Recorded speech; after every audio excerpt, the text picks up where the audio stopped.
I mean, shooting a practice range is fun. It's something that a lot of people need to do, and they do a lot of times. But that extra 10 targets you take, and you're actually focusing and grinding a little bit harder, it just makes it's a better opportunity to really get yourself ready for the competition. And again, because of the paybacks, it's a mini tournament. So, and that's kind of like, if you look at it from the ASA perspective, you come to an ASA event. If you come in here and you go home and you don't think if you're not tired on Sunday of shooting, it's your fault. Either it was bad weather and you didn't want to shoot, but between the limb saver rounds, the team shoots, the other things that we put on, we try to make sure that there's other things to do here besides just come in and shoot your 20 targets or 40 targets and go home. Right, absolutely. And like the Tournament Village, you sit here and see all these manufacturers and what they've got set up. And like we come to the Classic this year, we do a thing on Friday nights at Friday afternoon at the Classic called the Taste of ASA. We'll be serving hors d'oeuvres and food and going by the sponsor booths and giving away products and doing stuff that keeps everybody engaged as a big family between the sponsors, the shooters, our staff, the city. And that's part of what ASA is about too, is that people say, well, you don't have a boss. And I say, well, I really do. I've got the shooters. I got the city. I have to work for the city. I have to work for the sponsors, the shooters. Sure. And then, oh, by the way, my wife. She runs the trailer. So, I'm very mindful of the fact that what we do impacts a lot of people, not only here shooting, but throughout the communities. So I would like to point out that I do believe his wife and everyone in the trailer do a fantastic job, because they get a lot of shooters through.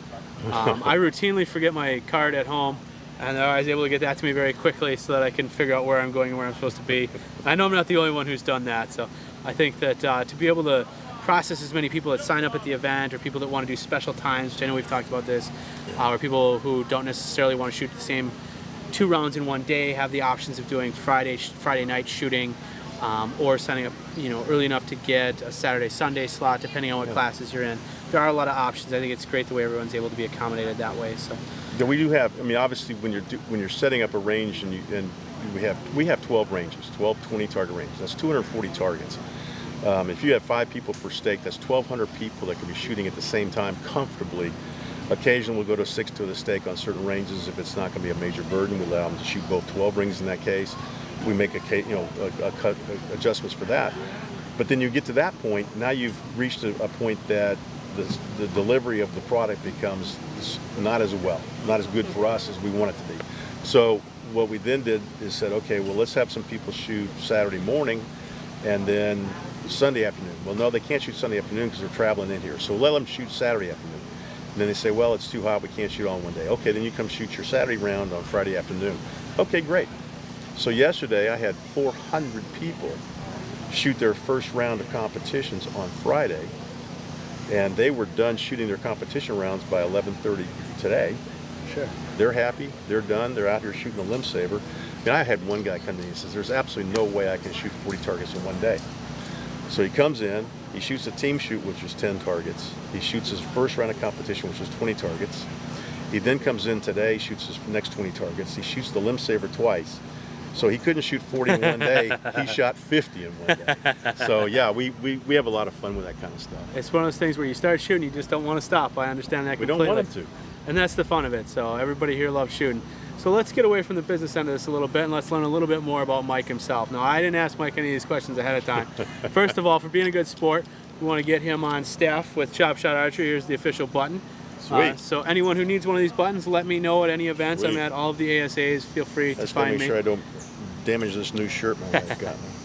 So let's ask Mike a couple of questions. We'll get some personal questions. So first of all, is this a speed round or just? No. We just want good answers. The best answer is good always, answer. yeah, Okay. the truthful answer. Okay. So if we're in Metropolis. Obviously, it's the home of Superman. If you were a superhero, I've asked this question to many people. If you were a superhero, which one would you be? Which superhero would I be? Yeah, absolutely. Great question. I would think the Invisible Man would probably be the one I would probably go for. Okay. Most people tend to pick like Spider-Man, Batman, Superman. It's interesting. That's really shows some insight. Now, you're gonna have to pick. This is an either/or question. Who's the better Michael? Michael J. Fox, Michael Jackson, Michael Jordan, or Michael from Knight Rider? I gotta go with Jordan. Air Jordan. You can't deny the best of all time. He was pretty amazing. We have to admit that. Yeah. You know, I don't know if his logo is quite as iconic as the Chops logo, No. but you know, he does try, and I think he sold a little bit more apparel than I have, since I haven't yeah. sold any. So He's got bank. yeah, it's definitely a little different standard, but you know, I think archery is a more enjoyable sport than basketball. Let's be honest. So, but Mike, I really thank you for your time, My and pleasure. I thank you again, and everyone who helps out with the events. I think they do a fantastic job, and I really appreciate it, because I know I love them. And if you haven't come to an event yet and you're thinking about it, please come out and enjoy it. It is a great time for everyone, family friendly, and you really can't help but have fun. Chops out.